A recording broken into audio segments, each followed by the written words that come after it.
Alright, so I want to set up a 3D animation of this 2D animatic that I've put together in After Effects of some storyboards I did for a game. And I want to take that into Maya, and I want to do a 3D pre-visualization of that, of what we see here, which is this character who's texting on the phone, and then the train shakes and stops, and she's like, "What's going on? What is that?" Stands up. And the camera follows as she walks across the train carriage, peering out the window, and then oscillates someone else out of the way so she can get a better view. So I want to see that character movement in 3D space, and all of this, obviously, it's very, very rough 3D. All of this is about pre-visualizing that 3D animation before we spend any more time on it. Now, in Maya here, I've already set up most of my shots, and I've already got this this very first shot sequence from After Effects set up with her very first pose. Her arms aren't up, which is one of the things I'll be changing, but you'll see that if I turn on X-ray mode, I've got my storyboard there, and if I move forward in the animation, you'll see the storyboard continues to update until I'm looking out the other side of the train. Now, I have done some very rough animation on this camera, but I will actually be removing those keyframes, and we'll set up that camera animation from scratch after we have set up the character's movement across the scene, because the camera should follow the character. So it makes logical sense then to begin animating that character. Now what I've got here is I just have a 4-panel setup in Maya, and for me it makes a lot of sense to have my camera in one view so that I'm always looking at whatever's going to actually be in shot for the animation. It's somewhat disorienting to have the image sequence in the background there, so I might turn the alpha gain right off. That way it's not actually in that background, just for now. And on the right hand panel, I'm going to set this up as a perspective view. And in that perspective view, I can animate my character walking across a train carriage, just as if, just as any character would across a train carriage. And I won't worry too much about cameras until she actually gets to the other side. And then I'll come back in and I'll animate these cameras to follow her.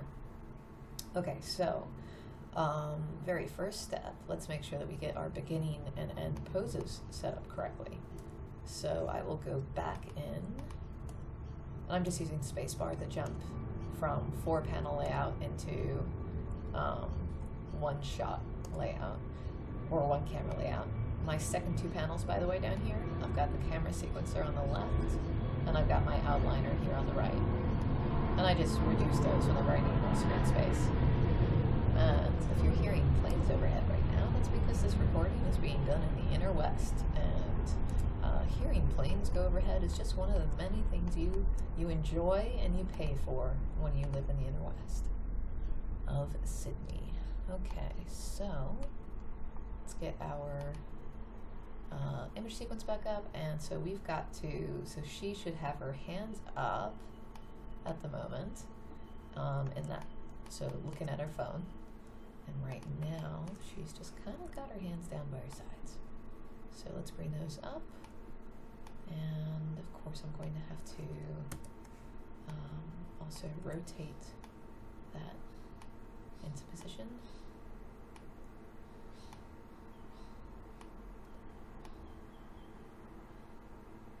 So that hand's holding the phone. Now whenever you're setting up animations in Maya, it is so important to use your perspective camera, not your shot camera, but your perspective camera, to make sure that your character actually looks good from all angles, because you don't want to set up a character pose from one angle and then move the camera slightly and realize that the character looks absolutely broken from all other angles. Okay, so one hand's holding the phone, the other hand is typing in numbers. Let's bring that up and around. And I'm looking at the framing here, and I'm trying to match that as much as possible. You can already see my character's breaking here in 3D space, so I need to find those. I need to find these guys. I need to find her elbow controllers. So I've got one of those elbow controllers there. If I just bring that out, her arm should come out as well. And that's how we're controlling that elbow pivot. Pull vector constraint, that's what it's called. The elbow pull vector constraint. Okay, so I'm having, I'm constantly selecting my polygons here. And obviously we don't want to be doing that. So I just turned X-ray joints on, which is going to make things a little bit easier to select. And I might turn them off in here. We're going to need that. Okay. Let's go back to that character controller. It's a lot of movements, rotations.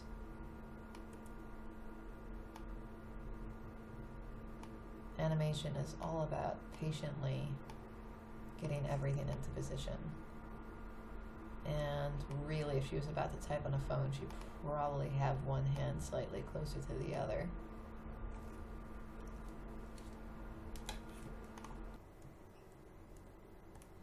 Okay, let's see what that looks like.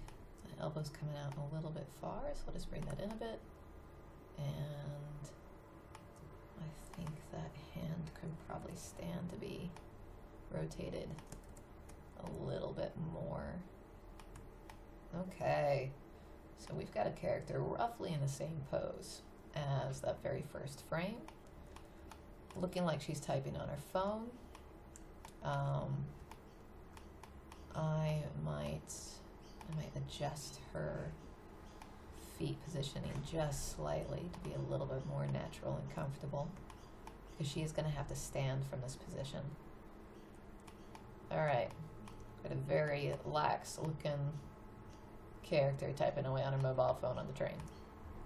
Okay, so very first thing with animation is before you change whatever frame you're on the timeline, you want to make absolutely certain that you're actually going to be keyframing your animation, because if you go to change your frame on the timeline without keyframing that animation, well, it's all going to disappear.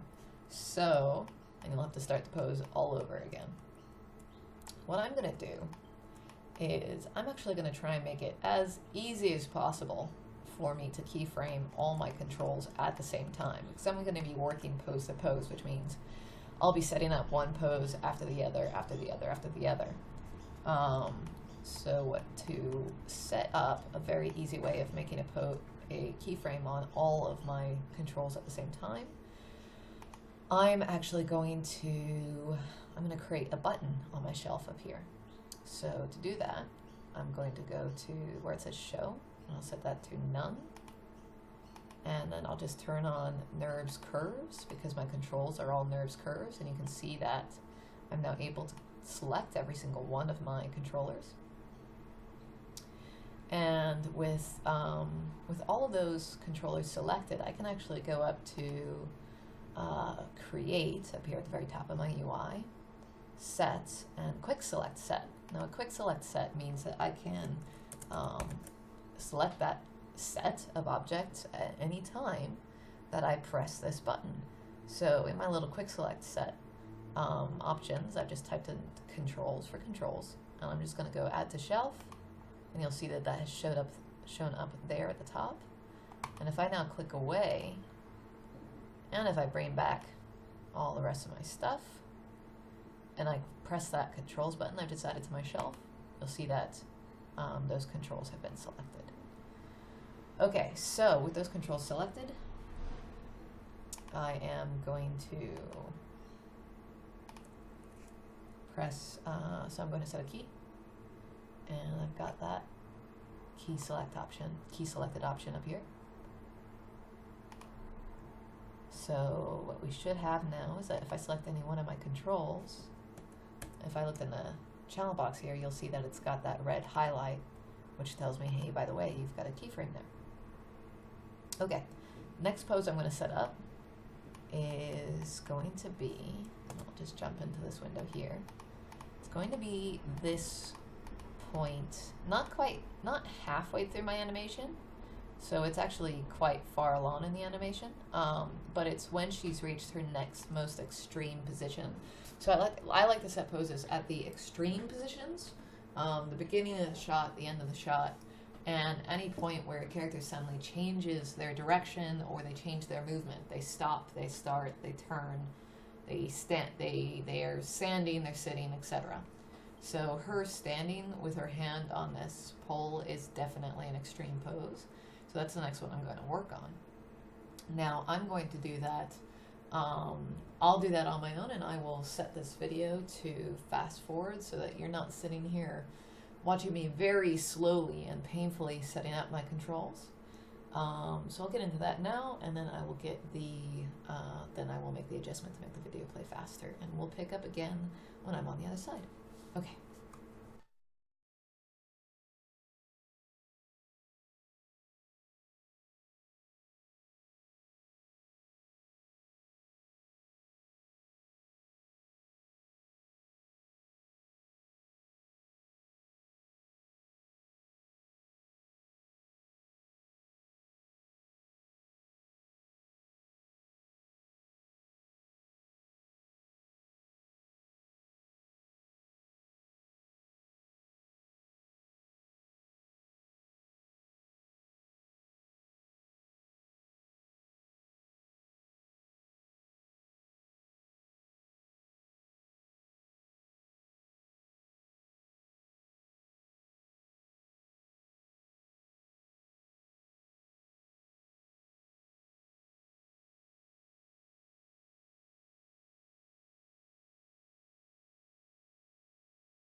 Okay, so what I've got now is I've got my 3 major poses.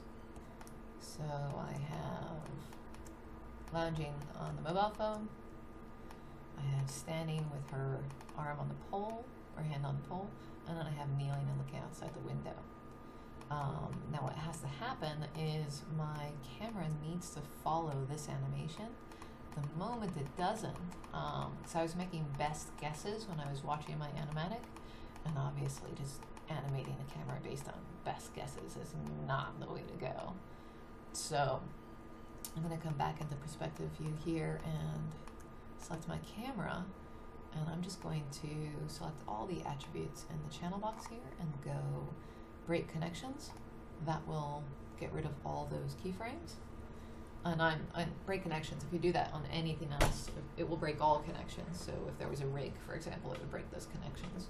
So you want to be careful when you use that, but if it's just the camera with keyframes on it, then that's not a problem.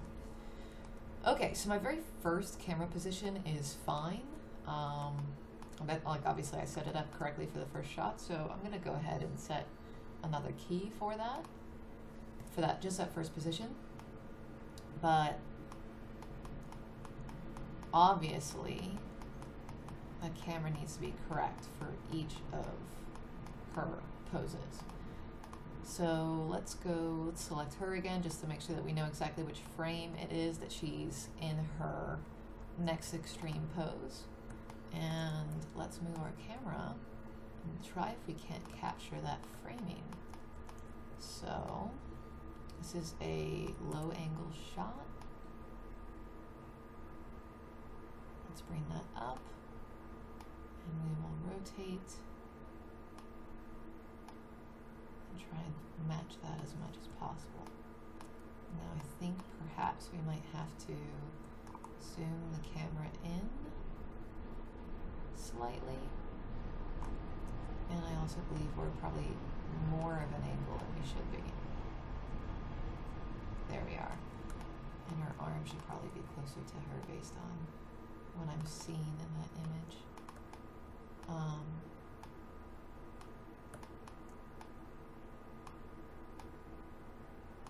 So let's make some adjustments to that. You will often find yourself working on adjusting camera and animation at the same time. So let's see if we can just do a slightly better job of lining that up. I think it definitely is supposed to be on that angle. And the pose is not absolutely exact, but it's probably as close as I'm going to get with this character rig. Okay, so it is a low angle, and it looks like the sides of the train don't line up perfectly exactly. So let's see if we can't do a slightly better job at that. Oh, and funny enough, it's also fixed our character at the same time.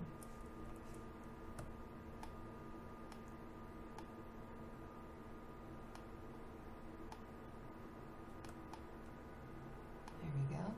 Okay, so that pose is pretty close to what I've got in the animatic. You can see the train walls line up fairly close to where they're supposed to be in the drawing. And then of course, when it's not accurate, that could be because of inaccuracies in my perspective, which is totally plausible, especially as I was drawing with a bit of a fisheye lens. Okay, I'm not being nitpicky at this point. And yeah, really I don't think I need to be making any more changes. Okay, I'm quite happy with that positioning. I was a dunce, and apparently I've moved frames, but I don't want to move my camera because it's got an ideal framing at the moment, so I'm actually going to select that and set a key. But I do want that frame to be on 160, which is when her animations are, so I'll select that camera, and down here in the timeline, I will just right-click on that red line, which is my keyframe, and I'll just cut that, and I will paste it on frame 160. So now, and this is going to need some tweaking, the character moves, and it's going to be way easier to see this if I turn off my image plane.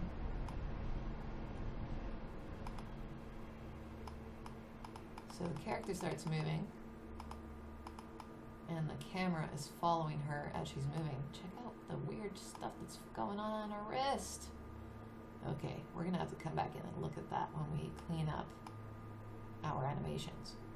So following her, we've got that wrist to clean up, and let's just go to the end of the sequence and make sure that we have the correct camera positioning there.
much more. It's not the same exact pose, but at least I'm getting the spirit of the shot.